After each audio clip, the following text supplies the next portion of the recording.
Bonjour, bonsoir, très chers sœurs et frères africains. Bonjour, bonsoir, très chers sœurs et frères camerounaises, camerounais. Veuillez partager la vidéo. Merci d'avance d'ailleurs. Partagez la vidéo un peu partout, massivement, dans tous les groupes. Partagez la vidéo. Voilà, je tiens à vous dire à quel point je suis encore ému, heureux d'avoir eu la grâce de Chioposi d'assister au légendaire, à l'historique meeting du grand sage, du grand professeur agrégé, du président Maurice Kamto à Paris, samedi dernier, samedi le 31 mai 2025. Ah, Chioposi m'a fait grâce. Chioposi, celui qui est au-dessus de tous les hommes, notre créateur, mon créateur, il m'a fait grâce afin que je puisse assister à ce moment historique, à ce moment ô combien important pour le Cameroun. Puis, il m'a fait grâce afin que je puisse également apporter mon soutien, ma bénédiction au grand sage, le grand professeur agrégé, Maurice Kamto. Il faut le dire très clairement, je viens d'un accident très grave de voiture. En effet, alors que j'étais en route pour les États généraux de la résistance qui se tenaient à Bruxelles, alors que j'étais en route au volant de mon véhicule personnel, j'ai été victime d'un accident grave de voiture le 15 mars 2025. Donc ça fait combien de mois à peu près?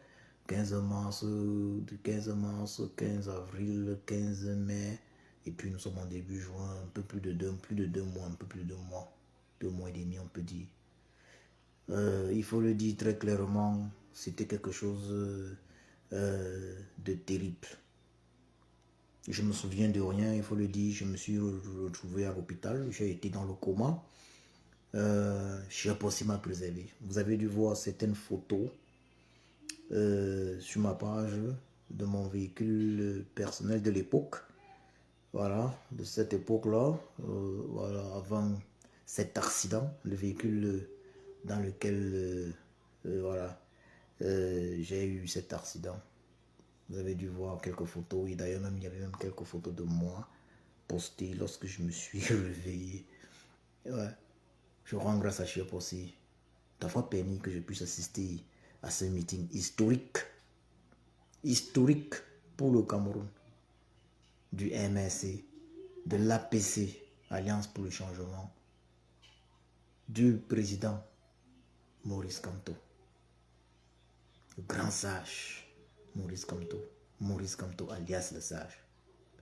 Je voudrais dire ici, dans cette vidéo, que j'ai été vraiment ému à Paris d'y rencontrer des frères, des sœurs qui, il faut le dire très clairement, souffraient d'un problème de santé. Des sœurs et frères qui étaient réduits, qui étaient amoindris, voilà, qui étaient amoindris physiquement du fait de problèmes de santé. Je ne peux oublier depuis ce 31 mai, depuis ce 31 mai 2025, le frère qui m'a interpellé, il était là, il m'a interpellé. Et je ne comprenais pas bien ce qu'il voulait dire. Je ne comprenais pas ce qu'il voulait dire. Mais j'ai fini par comprendre par quelques mots, parce qu'il avait une mobilité très réduite. Il a pu me faire comprendre par quelques mots très difficiles qu'il revenait d'un AVC. Donc, il était en quelque sorte dans un état où une partie de son corps était paralysée. Je dis aux frères ici, publiquement devant vous, merci d'être venus. Merci aux frères d'être venus. Merci aux frères d'être venus. Il faut que les Camerounaises et Camerounais de l'intérieur comprennent ceci très clairement. Les Camerounaises et Camerounais de l'extérieur, les Camerounaises et Camerounais de l'intérieur également, vous devez comprendre ceci. La soif du changement aujourd'hui anime tout Camerounais épris de justice, anime tout Camerounais qui aime le Cameroun. Si quelqu'un n'a pas soif du changement, alors sachez que cette personne n'aime pas le Cameroun. Si quelqu'un n'a pas soif du changement, sachez que la personne n'est pas gênée de voir les Camerounaises et Camerounais mourir dans les hôpitaux chaque jour. Je voudrais dire ceci. En ce qui me concerne, moi, après mon accident de voiture, j'aurais pu mourir très facilement. J'aurais pu trépasser très rapidement. Si j'avais été par exemple au Cameroun, on ne parlerait plus de moi. Mon accident de voiture du 15 mars de cette année, d'un très grave accident de voiture, à la suite duquel je me suis retrouvé dans le coma. Si je ne vivais pas en Allemagne, il faut le dire très clairement, on ne parlerait plus de moi. Si je vivais au Cameroun, on ne parlerait plus de moi. Vous avez vu l'état de mon véhicule, de mon ancien véhicule. Donc s'il y a un Camerounais, s'il y a une Camerounaise ou un Camerounais qui ne souhaite pas le changement de tout cœur, mais ça veut dire que c'est une Camerounaise ou un Camerounais qui souhaite, qui aime voir les Camerounaises et Camerounais mourir dans les hôpitaux. Entre guillemets de référence de Biapol. Même lorsque tu as de l'argent, mais il y a des problèmes sérieux de santé où il faut trouver le traitement immédiat. Le temps de prendre un avion, arriver en Europe, ça peut parfois être très long. Qu'est-ce qui peut justifier que M. Biapol, en plus de 40 ans de pouvoir sans partage, 43 ans, arrivé au pouvoir le 6 novembre 1982, au début de la cinquantaine, aujourd'hui, âgé de 93 ans, bien presque 100 ans, et ça c'est l'âge officiel. Qu'est-ce qui peut justifier qu'un monsieur comme celui-là, en plus de 40 ans de pouvoir, sans partage, n'ait pas eu envie de construire pour les Camerounais d'abord de son village qu'il aime tant, Meka, des hôpitaux dignes de ce nom de référence, hôpitaux dans lesquels chaque Camerounaise et chaque Camerounais pourrait obtenir tous les soins en cas de nécessité. Qu'est-ce qui peut justifier ça? Monsieur Biapol, Monsieur Biapol, vous êtes méchant. Vous êtes méchant.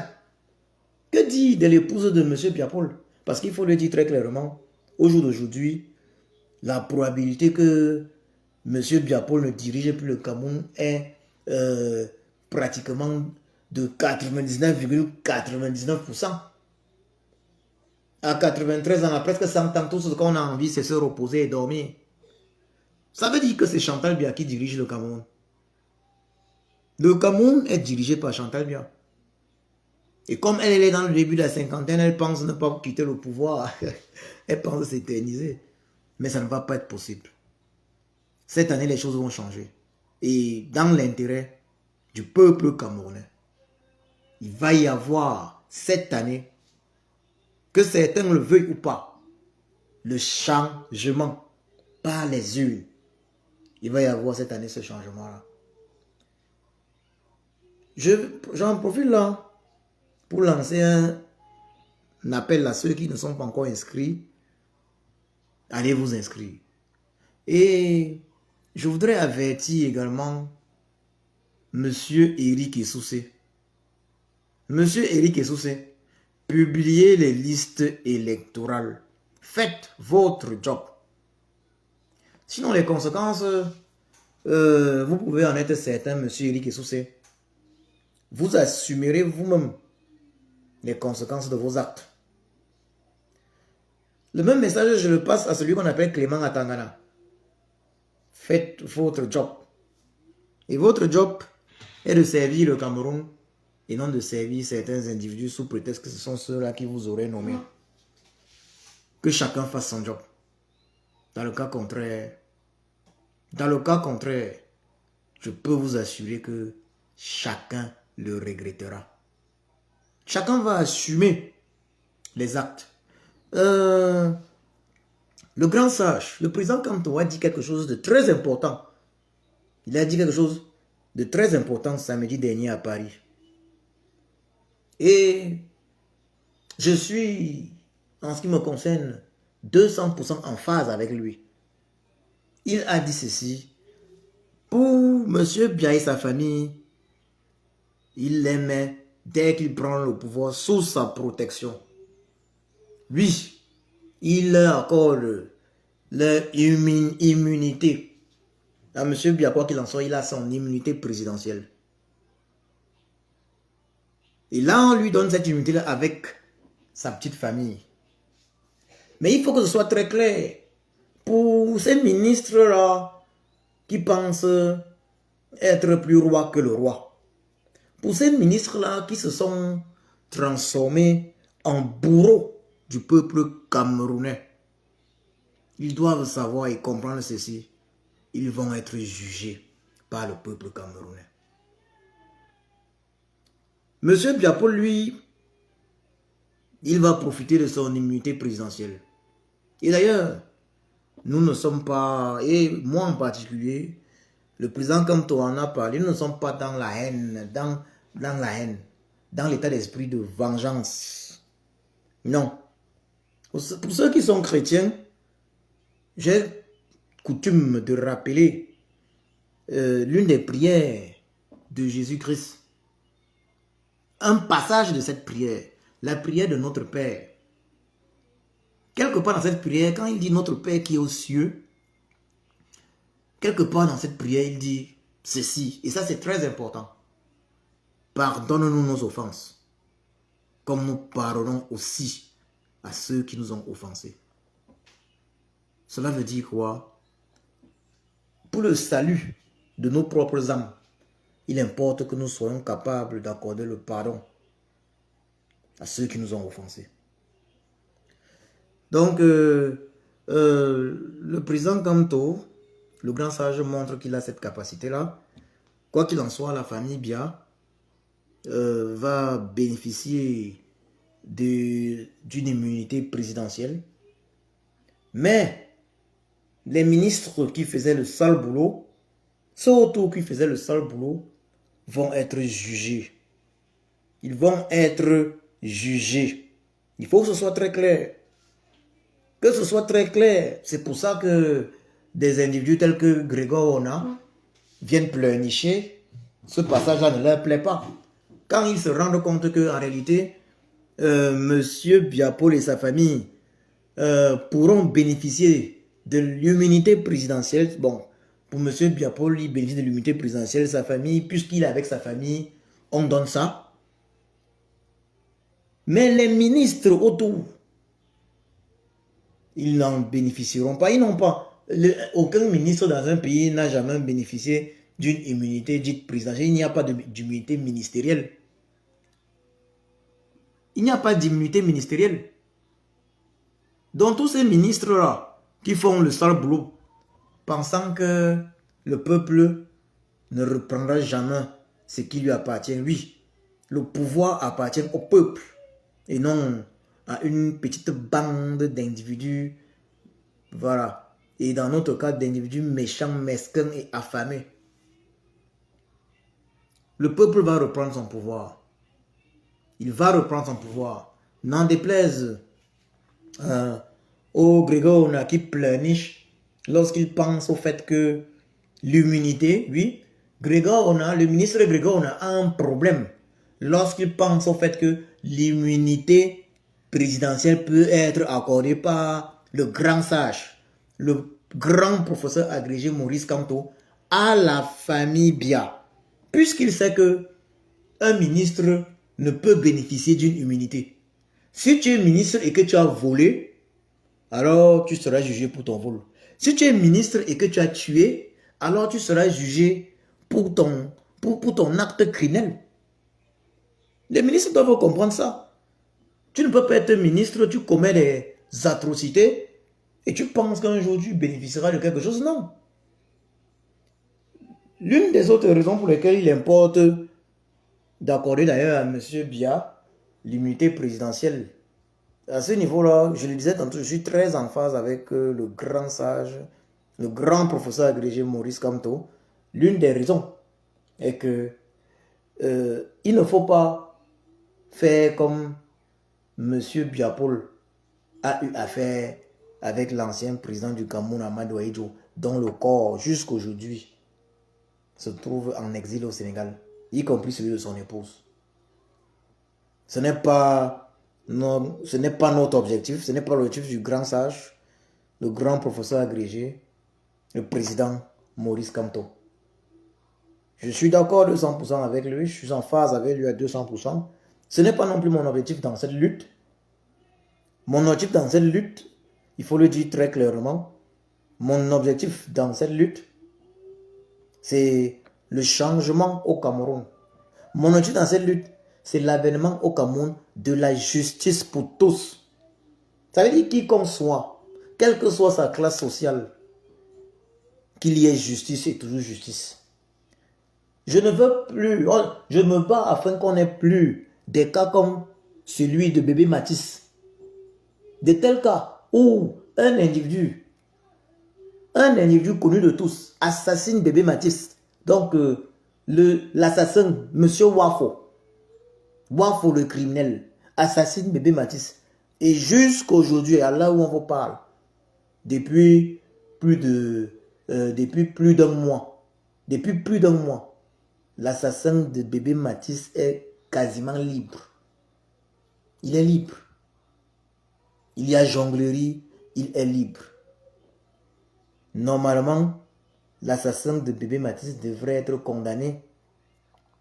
Il devrait être condamné à la prison à vie. Et je vais vous dire quel genre de prison? Prison à vie isolée. Ça veut dire qu'il doit être condamné à l'isolement. Ce n'est pas la prison normale, c'est l'isolement définitif. L'assassin de bébé Matisse, Moafo, doit être condamné à l'isolement définitif jusqu'à sa mort. Ça veut dire il ne doit plus rencontrer d'être humain jusqu'à sa mort. Il doit être enfermé dans une petite cage. Il ne doit plus rencontrer d'être humain jusqu'à sa mort. Dans une petite cage. Chaque jour, on vient lui déposer la nourriture par un moyen, par une technique permettant qu'il ne voit même pas celui qui lui donne à manger. Il ne doit plus rencontrer d'être humain. Il doit être isolé. Isolé avec sa conscience. Il doit être isolé jusqu'à la fin de ses jours. Il ne doit plus rencontrer d'être humain. Il ne doit plus parler avec le moindre être humain jusqu'à son dernier jour sur terre. Normalement, l'assassin de bébé Matisse, Moafo devait subir cela. Vous voyez le pays de M. Bia, où tout est permis. Regardez-vous le pays de M. Bia. Dans le pays de M. Bia, c'est devenu normal d'ailleurs que certains, il y a eu l'exemple de celui-ci, l'artiste Saint-Désir Atango, mais c'est qui Atango, qui fait des déclarations du genre, il s'est permis de faire des enfants avec ses 2 filles. Donc, et il n'est pas le seul, il y a eu un autre individu qui a été arrêté pour les mêmes raisons. Donc voilà un pays où l'impunité règne. Des individus violent même leurs propres enfants, sans pourtant se retrouver en prison. Voilà le pays de M. Biapol. La moralité a foutu le camp. Comment ne pas vouloir le changement au Cameroun? Qui est d'accord avec ça? Qui est d'accord avec le fait que certains individus peuvent impunément violer leurs filles dans notre pays, le Cameroun? Qui est d'accord avec ça? Qui ne souhaite pas la justice pour tous dans notre pays, le Cameroun? J'ai toujours signé Justice for All. Si tu ne souhaites pas la justice pour tous au Cameroun, ça veut dire que tu n'aimes pas le Cameroun. Ça veut dire que tu n'aimes pas le Cameroun et tu n'aimes pas les Camerounais. Lorsque vous voyez des individus dire revendiquer la candidature de Biapol, de M. Biapol, c'est parce qu'ils savent que sous M. Biapol, ils peuvent faire tout ce qu'ils veulent. Puisque M. Biapol n'a plus le contrôle, vu son âge. La seule chose sur laquelle il puisse se réveiller un peu, c'est son pouvoir, mais il n'a plus le contrôle, même sur ce pouvoir-là. Ce n'est pas lui qui dirige, ce n'est pas lui qui gouverne. Ces gens-là veulent le voir devant pour pouvoir utiliser son nom et piller le Cameroun et les Camerounaises et Camerounais. Donc là, je vais donc terminer une fois de plus en disant vraiment merci à particulièrement ce grand frère que j'ai rencontré à Paris qui est venu vers moi. J'ai rencontré un grand frère qui m'a beaucoup marqué particulièrement à Paris. Il venait d'un AVC. Il venait d'un AVC. Il était là pour apporter sa bénédiction. La bénédiction de toute sa famille. Au grand sage.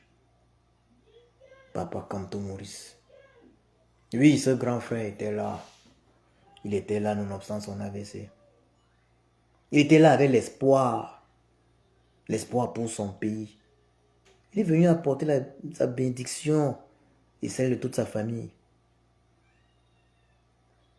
Au grand prof agrégé. À ce fils que Chiopo aussi nous a envoyé, Maurice Kamto. Les Camerounais sont sortis de partout pour apporter leur bénédiction à Maurice Kamto. Je ne parle même pas de ceux qui étaient présents au podium. Des illustres personnalités présents au podium. Je ne parle même pas d'eux. Mais dans la foule, des personnes, elles étaient toutes illustres. Je vous parle là d'un grand frère avec l'AVC venu apporter sa bénédiction au président Kamto. Grand frère, merci. Merci, que Chiop aussi te bénisse. Que te Chiop aussi te bénisse. Que Chiop aussi te rétablisse, grand frère, entièrement. Que Chiop aussi te bénisse, que Chiop aussi te rétablisse. À tous ceux-là que j'ai rencontrés à Paris qui étaient victimes d'handicap physique en raison de maladies, je leur dis que Chiop aussi le bénisse. Leur apporte restauration, santé. En ce qui me concerne, ce ne fut pas un voyage facile. Je vis très loin depuis plusieurs années. Je ne suis plus à Cologne depuis plusieurs années. Il faut le dire très clairement. Je vis très très loin. Je suis à 10 heures de Paris. Je suis à 10 heures de Paris en voiture. 10 heures de Paris en voiture. Ben, ce n'est pas la porte à côté. Et là où je vis, je ne peux pas prendre un avion direct pour Paris. Ce n'est pas possible. Et c'était préférable pour moi d'arriver avec d'autres frères. Donc, je suis parti de chez moi pour Cologne. Ensuite, nous sommes partis de Cologne pour Paris. Le voyage fut long. Cela m'a fait environ 12 heures de voyage. Nonobstant mon état de santé, voilà. Nonobstant mon état de santé, de convalescence, j'ai eu la grâce de Chiop aussi de pouvoir aller apporter mon soutien à l'espoir du peuple camerounais. Parce qu'il faut le dire très clairement. Le grand sage Maurice Kamto n'est pas seulement l'alternance, l'unique alternance crédible pour le Cameroun. Non. Il n'est pas seulement l'unique alternance crédible pour le Cameroun. Il y a d'ailleurs dans cette résistance un groupe appelé l'alternance Kamto. Le grand sage Maurice Kamto est plus que cela. Il est l'espoir, le véritable espoir de 30 millions de Camerounaises et Camerounais. Je ne peux terminer cette vidéo sans dire un mot aux résistantes et résistants de la diaspora. J'ai été très heureux de vous voir tous à Paris. J'étais très heureux, je vous ai vu. Vous avez agi de façon unie à Paris, quel que soit le groupe de résistance. Je vous dis merci. Je vous dis merci. Merci, un merci particulier. Je veux dire merci à tous. Merci à tous. Merci à tous, vraiment. Merci à tous. J'étais heureux de vous voir à Paris.